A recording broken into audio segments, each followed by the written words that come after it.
Yo, epic gamers. I'm really embarrassed to be recording in public, so yeah, I went to a gaming event in the Science Museum, weirdly enough. I mean, I guess video games are kind of science, blah, blah, blah. Anyway, like, here's all the story. So I wasn't actually sure if I was going to make it to this gaming event thing because coordination and timing and all the rest of it. But eventually, we did actually manage to get the time to do it. Of course, it's never that easy. First, we had to book a ticket to actually get into the Science Museum itself. I thought that the donation thing was the same thing as getting a ticket, but I realized later on it wasn't. So I just donated 15 quid for no reason because I'm just a really nice person. I'm clearly the next Mr. Beast, aren't I? I was only told afterwards that I couldn't get a refund for it and I had to go and buy the ticket in person. So we went in person, we got to the ticket booth, and after a long time talking to the staff, hoping I'll get a refund, eventually I did get a refund and I bought the tickets. So we spent £25 in total. So it's me, my dad and my younger sister. Thanks for joining me. So after we got the tickets secured, we had to go and make a sprint for the actual event. There was like all this like science stuff around us that we could have looked at, but we didn't have time for that. We got epic gaming to do.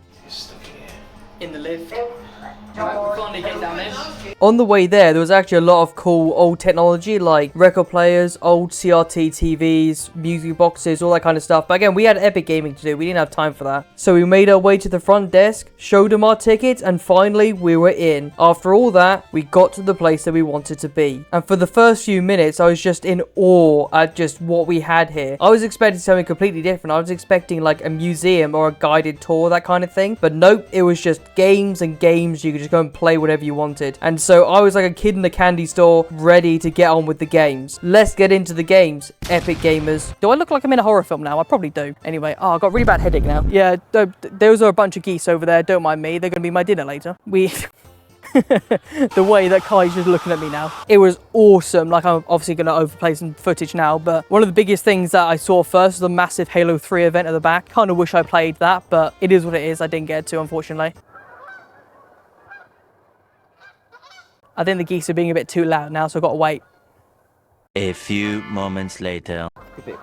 You have watched the video before, right? I've done this before. I am a seasoned epic YouTuber, right? But the problem is we only had an hour, so I was a little scared because I was really pressed for time. So unfortunately, all the footage is terrible. Now, let's go over to me, who explains all the games that we played, and including a very, very famous game that I'm sure a lot of people are semi-interested in at least. So the first system that I saw was the Atari 2600 in all its wood grain glory. So this is the first time I'd ever actually used a Atari 2600 controller, and it just felt really kind of gross and mushy, and I don't know how people put up with it back in the day. And no matter how much I messed with the buttons, it didn't seem to really do anything. So this is apparently a Spider-Man game, which I didn't even know existed on the Atari 2600, but lo and behold, I wouldn't know how to play it anyway because I don't know what I did or what the person before me did, but it just refused to work. So on to the next game then, I guess. I bet nobody even noticed what I just did.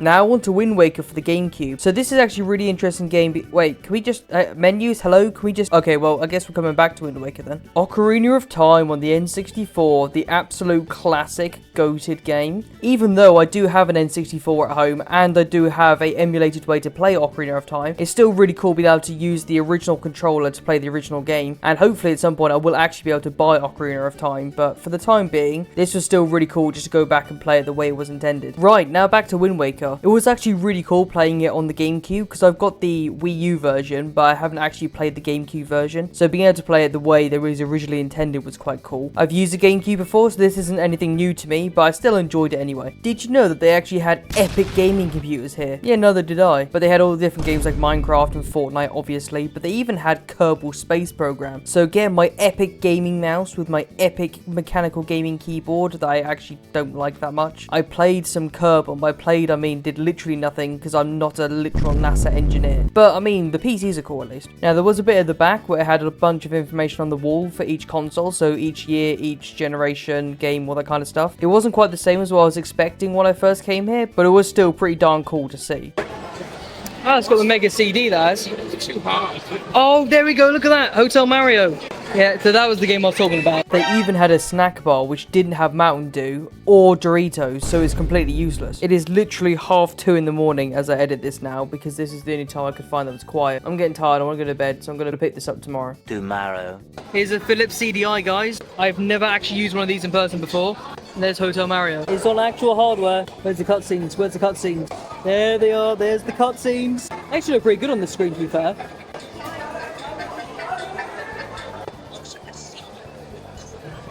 And now here we are, the piece de resistance of this event, Hotel Mario on the Philips CDI. This is actually my first time playing it, and I've got to say, it's actually not that bad. Like, obviously, as a home system, this probably wouldn't have been as good, but I think as an arcade game, like the original Mario Bros, not Super Mario Bros, by the way, the original Mario Bros arcade game, this actually holds up relatively well. Obviously, the cutscenes are a meme, and pretty much the entire game is a meme, but to be fair, actually playing it, it was not too bad. I'm glad I actually finally got to experience this masterpiece as it was originally intended. Now here's an interesting one, the 3DO. So this is a Panasonic 3DO, and it was running this samurai game called Samurai Showdown. Now you can really see the actual graphical effects of the 3DO and how powerful it was because of the zooming in and out and the character sprites and all the animations and stuff. So it was really cool to see just how powerful this 3DO system was for its time, but unfortunately it was just so expensive that most people couldn't get it. So now it's more just a relic of its time, and it was still really fun to use it and really fun to experience this game, but it's just a shame that it didn't sell very well and was really underutilized. The Atari Jaguar, and yes, that is the correct way to pronounce it. The console that made absolutely no sense. Like, what are all these buttons? Why are there so many buttons here? Although the button layout made absolutely no sense, actually sitting down and playing Tempest was really cool. I think this is the first time I've actually played Tempest, although I might be wrong on that, and it was actually a really fun experience. It's just a shame that Atari had absolutely no idea how to market the system and how to actually make games for it. There was a Mega Drive with the Mega CD with the game Star Wars Rebel Assault on it, but I think you all know how a Mega CD works at this point, so I didn't bother showing it. Look at that, it's a proper cassette there as well and everything. Oh, the keyboard's horrible on that. There was also a bunch of old PCs like the Commodore 64, ZX Spectrum, all that kind of stuff, but I'm not really that into that, so I haven't really shown any of that here.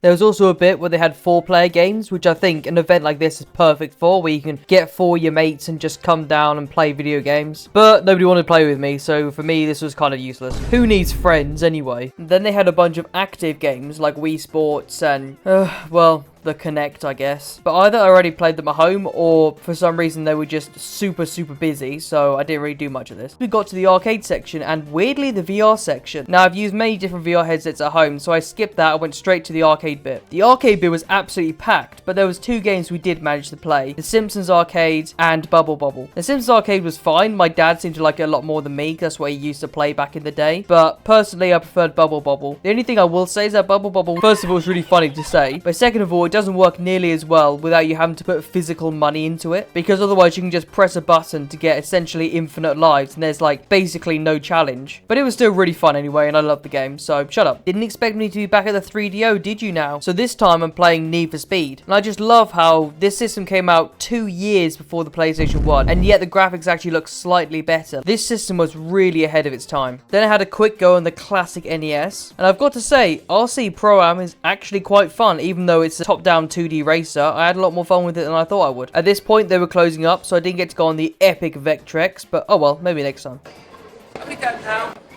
There you go. There's everyone clearing off, because we were kicked out now. It's 5:30. I managed to get one more console in, and that is the original DMG Game Boy. I didn't realize just how big it was, and like, man, it was massive. Like, how did people put up with this back in the day? And with that, it was time to leave. So we said goodbye, not really, and made our way out to the exit. Right, well, there we are. We've just come out. That was pretty darn cool. Don't know what else to say. I didn't even know if I'd be able to make it, so I'm quite happy with that. Guys, look at this. Toilets. Toilets are so cool. And it was at this point I was like, alright, I'm gonna head out to the Science Museum. Well, because it was closing, but you know what I mean. But just before we went, we had a quick look at the gift shop. There was actually a surprising amount of gaming merch there, but we quickly realised just how expensive everything is because, well, we're in the centre of London, and we promptly left. So, that was the gaming event. Let me know what you think in the comments. I think it was a really cool place, actually. I'm not sponsored. I wish I was. So if you're watching Science Museum, please sponsor me. I would like to go there in the future again. Hopefully I have a bit more time to record it. If you like me filming in a public place annoying everyone, then please, tell me. All the gubbins, like, subscribe, blah, blah, blah. See you in the next video. Just that. If you're wondering why I'm here at the moment, we're in a very nice hotel, actually, a golf hotel thing. It's very fancy. I do like it because we're going off to go and see our family in Wales again, because we do that quite a lot now. Also, my mum really likes Downton Abbey, so she wants to go and see like this castle thing, like